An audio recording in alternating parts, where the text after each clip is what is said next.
এই বাংলাদেশ আজ স্বাধীন বাংলাদেশ, ছাত্র জনতার এক সাগর রক্তের বিনিময়ে অর্জিত এই স্বাধীন বাংলাদেশে যদি 15ই আগস্টকে কেন্দ্র করে কোন নৈরাজ্য সৃষ্টির পায়তারা করা হয়, সারা বাংলাদেশে তাদেরকে প্রতিরোধ করা হবে।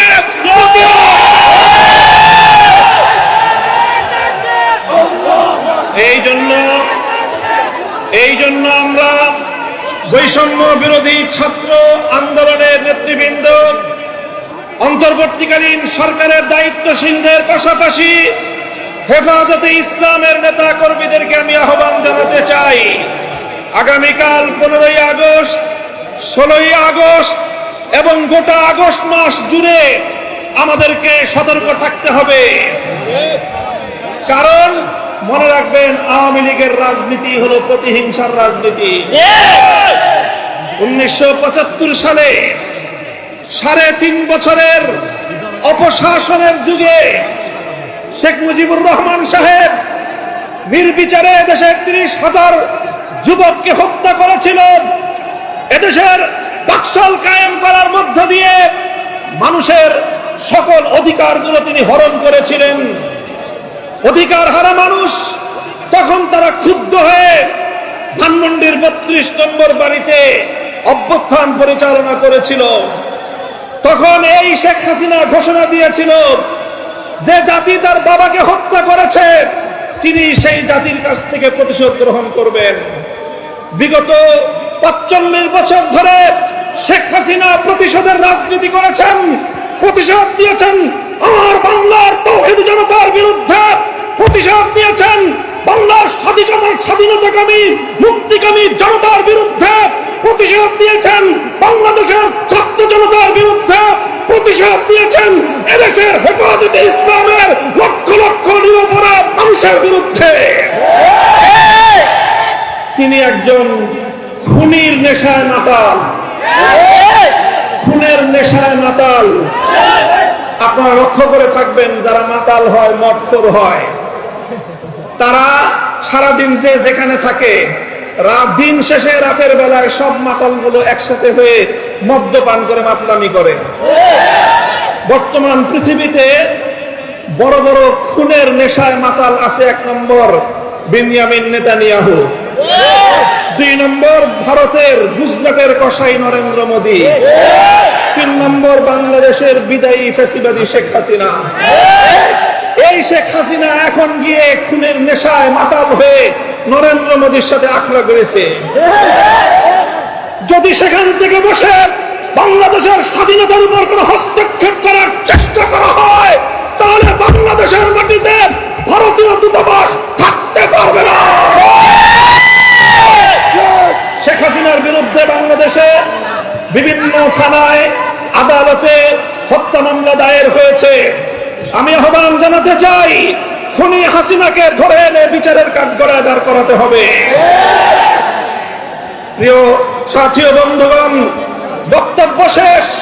ইনশাআল্লাহ বিগত দিনে যেভাবে আমরা রক্ত দিয়েছি পিলখানায়, যেভাবে আমরা রক্ত দিয়েছি শাপলা চত্বরে, যেভাবে আমরা রক্ত দিয়েছি মোদী বিরোধী আন্দোলনে হাটহাজারীতে, যেভাবে রক্ত দিয়েছি আমরা মোদী বিরোধী আন্দোলনে ব্রাহ্মণবাড়িয়ায়, ঠিক আগামী দিনেও দেশের স্বাধীনতা রক্ষার জন্য, ইসলামের হেফাজতের জন্য যদি আবার রক্ত দেওয়ার প্রয়োজন হয়, স্বাধীনতার ঝান্ডা নিয়ে রক্ত দেওয়ার জন্য প্রস্তুত থাকবে কারা?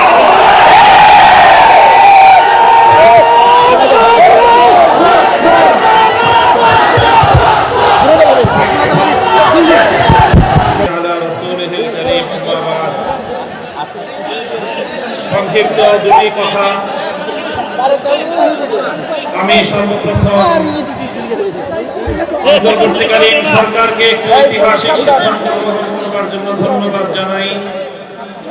তারা বলেছেন, নাকের ডগায় শত শত শহীদের লাশের গন্ধে পার হয়ে 50 বছরের সেই পুরনো কোন নিহত ব্যক্তির জন্য জাতীয় শোক দিবস পালন করার কোনো অর্থ হয় না। এজন্য 15ই আগস্ট শোক দিবস বাতিল ঘোষণা করে একটি ঐতিহাসিক সিদ্ধান্ত গ্রহণ করেছে। এজন্য আমি অন্তর্বর্তীকালীন সরকারকে ধন্যবাদ জানাই। আরেকটি বিষয় আমি দেশবাসীকে সতর্ক করতে চাই, হেফাজতে ইসলামের নেতা কর্মীদেরকে সতর্ক করতে চাই। ইতিমধ্যে আপনারা বিভিন্ন যোগাযোগ মাধ্যম, সামাজিক যোগাযোগ মাধ্যমে দেখেছেন পরাজিত শক্তির ফ্যাসিবাদী নেত্রী জালিম শাহী শেখ হাসিনা নরেন্দ্র মোদীর ঘরে বসে বাংলাদেশের অভ্যন্তরে 15ই আগস্টকে কেন্দ্র করে বিশৃঙ্খলা সৃষ্টি করবার জন্য তিনি উস্কানি দিচ্ছেন। বলতে চাই, আওয়ামী লীগের, যুবলীগের, ছাত্রলীগের যারা বিগত 15 বছর পর্যন্ত হাতুড়ি লীগের ভূমিকা পালন করেছেন, মনে রাখবেন এখন বাংলাদেশ আর সেই 16 বছরের ফ্যাসিবাদী পরাধীন বাংলাদেশ নয়। এই বাংলাদেশ আজ স্বাধীন বাংলাদেশ। ছাত্র জনতার এক সাগর রক্তের বিনিময়ে অর্জিত এই স্বাধীন বাংলাদেশে যদি 15ই আগস্টকে কেন্দ্র করে কোন নৈরাজ্য সৃষ্টির পায়তারা করা হয়, সারা বাংলাদেশে তাদেরকে প্রতিরোধ করা হবে।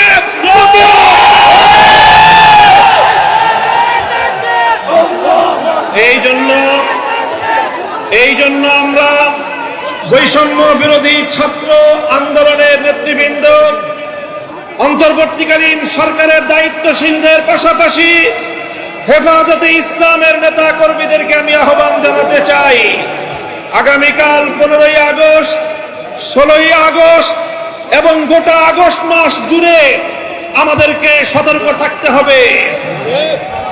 কারণ মনে রাখবেন, আওয়ামী লীগের রাজনীতি হলো প্রতিহিংসার রাজনীতি।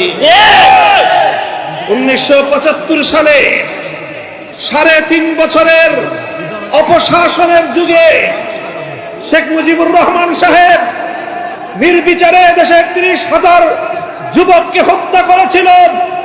এদেশের বাকশাল কায়েম করার মধ্য দিয়ে মানুষের সকল অধিকারগুলো তিনি হরণ করেছিলেন। অধিকার হারা মানুষ তখন তারা ক্ষুব্ধ হয়ে ধানমন্ডির 32 নম্বর বাড়িতে অভ্যুত্থান পরিচালনা করেছিল। তখন এই শেখ হাসিনা ঘোষণা দিয়েছিল যে জাতি তার বাবাকে হত্যা করেছে তিনি সেই জাতির কাছ থেকে প্রতিশোধ গ্রহণ করবেন। বিগত 45 বছর ধরে শেখ হাসিনা প্রতিশোধের রাজনীতি করেছেন, প্রতিশোধ দিয়েছেন আমার বাংলার তাওহীদ জনতার বিরুদ্ধে, প্রতিশোধ দিয়েছেন বাংলার স্বাধীনতাকামী মুক্তিকামী জনতার বিরুদ্ধে, প্রতিশোধ দিয়েছেন বাংলাদেশের ছাত্র জনতার বিরুদ্ধে, প্রতিশোধ দিয়েছেন এদেশের হেফাজতে ইসলামের লক্ষ লক্ষ নিরপরাধ মানুষের বিরুদ্ধে।